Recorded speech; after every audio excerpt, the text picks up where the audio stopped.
So, in the case of Angela, the most prominent ethical dilemma I can identify I'm faced with in this case is as follow that I honor Angela's dad's request in line of confidentiality standard A52 of the code, or I withhold information from Angela's father in consideration for professional responsibility standard B3 of the code.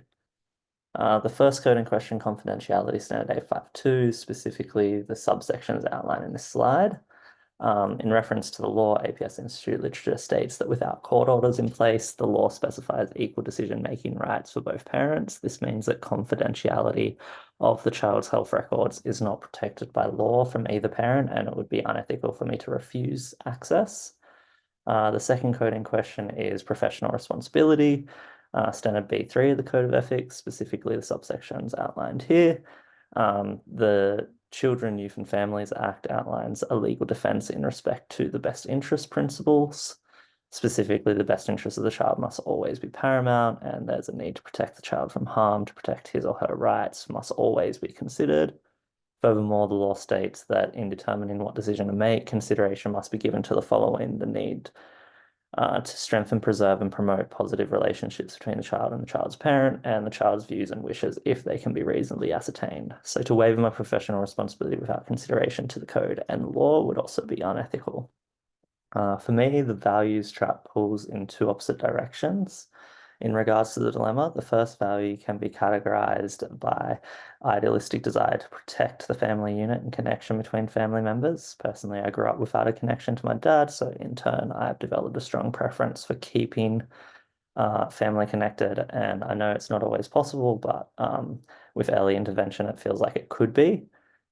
This particular case offers a potential fork in the road between Angela and the connection with her dad. So knowing the personal pain of not having a dad in my life, I may make the unethical decision to put my own idealism above the needs and safety of Angela.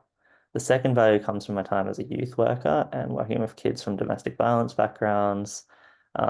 This has caused me to develop a acute empathy for young people who are struggling, and my opinion is that kids aren't always listened to or taken seriously by adults, and it causes avoidable damage. This could influence me in promoting a disconnection from a potentially dangerous relationship with Angela's father, pulling me away from ethical adherence to the code and also in the opposite direction to my first value. Unfettered regard for these two values could make me break code in regards to respect standard A21 by acting in a way that could be perceived as coercive and not respecting the legal rights of others, and part C of the code integrity being aware of my own biases, being unaware of my own biases and limits to objectivity caused by these values. Furthermore, these two values can fall under an umbrella of savior complex in the belief that the success or failure of the outcomes of this case are entirely within my own ability and control, and not just the circumstance of the case itself. This would lead me to act without competence for the code.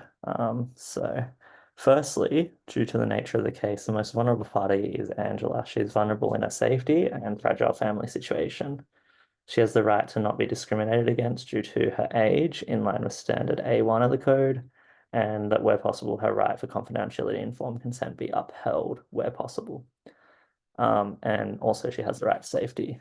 Secondly, mom is vulnerable in her concern for Angela and her co-parenting relationship with dad. Mom has the right to Angela's record and has the right to competent treatment in line with propriety standard B. Thirdly, dad is vulnerable to legal intervention in regards to information shared. He has the right to Angela's health records. He has the right for justice in line with standard A of the code to not be discriminated against. Finally, as a practitioner, I'm vulnerable in legal proceedings if I mishandle the case.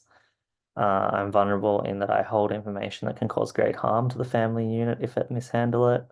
I have the right to propriety, standard B of the code, to collaborate or terminate service if I consider myself unable to reduce maleficence or have beneficence for the client in this current case.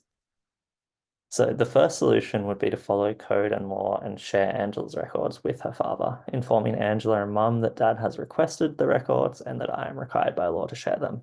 I would attempt to engage the whole family in a joint session to discuss the records. The second solution would be to withhold the record from dad, informing Angela and mum about the request for records, engage the whole family in a joint session to talk about Angela's right to confidentiality in her best interests. I would reiterate that mum and dad both have legal right to request the records and that I am required to share them. But in my professional opinion, it's harmful to my therapeutic relationship with Angela. So the consequence of the first solution is that it speeds up a process without full context. Everyone knows what's happening, which has its positives, but there's potential ramifications for hastiness. For Angela, her confidentiality and trust has been broken, outlined by fraud and code. This break in trust can be enough for a young person to disengage from a service. Her situation may be safer that the information is available to everyone, but maybe not. Like, consider dad is abusive, there's no court orders and protections in place. Furthermore, there's potential legal intervention to follow, and studies show that children are already in distress when there's family breakdown. So, when there's legal intervention as well in regards to child abuse, it can result in many children experience severe emotional distress. Moving on to mum, she's now informed. Research suggests the majority of parents want to know about their child's health, but with this information, she has to decide the legal routes that need to be explored, which could lead to significant distress. Dad's also informed. However, he's probably not stoked. He may push for complete disengagement with the service or become angry and abusive. Studies suggest that separation and divorce correlate with higher rates of abuse and violence and that allegations of child abuse can increase post-separation anger, even when they're correct. He may make a complaint for breach of privacy. He may end up in legal battle and receive court orders or lose custody. Alternatively, he may become very distressed. Studies show that accusations of abuse can cause an intense sense of powerlessness and oppression for the accused party. And finally, I'm liable of having a complaint made against me in regards to privacy standard A4 of the code. I would most likely lose degree of trust and engagement by Angela, and the potential harm in the solution is quite large, which could in the end, could cause me great distress. In the second solution, Angela's trust is maintained, which suggested by Ford and Co.'s research allows a better working environment with young people for treatment. Overall, there's a higher chance for Angela to continue to trust and therefore divulge information about her situation, which in turn would give me a better context of how to act. Mom and dad would need to be consulted on why they are not being shared Angela's records.